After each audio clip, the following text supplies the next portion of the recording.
Sixth player to hit the century mark for the 24-25 season. Let's talk about it. So Connor McDavid, who's missed about the last 9-10 games in the last 3 weeks due to either being, injured or healthy scratch, if you can believe that, became the sixth player to score 100 points this season against the San Jose Sharks in game number 82.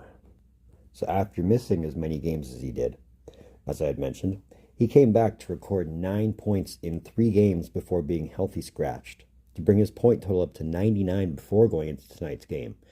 And in the first period, Connor set up the plate on the side wall after getting the pass from Jeff Skinner to pass it to Ty Emberson, who scored his second of the season, slipping it past a nice, sneaky little snipe shot that managed to get through a screen on Georgiev to give Edmonton the 1-0 lead so far.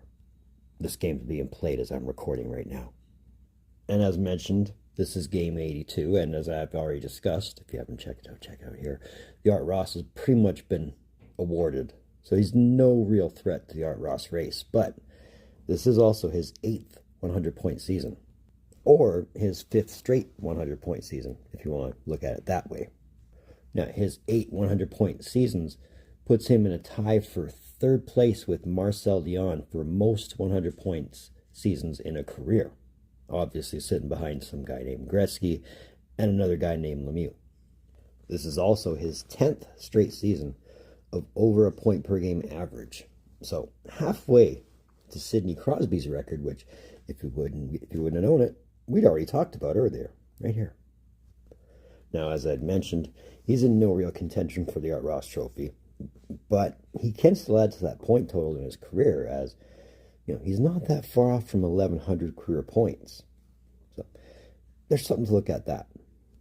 But with the Oilers going into the playoffs against the Kings, here's hoping we can see the Connor McDavid in the playoffs that we saw last year, because that was a pretty exciting Connor McDavid to watch. But all told, another 100-point season from McDavid, as expected.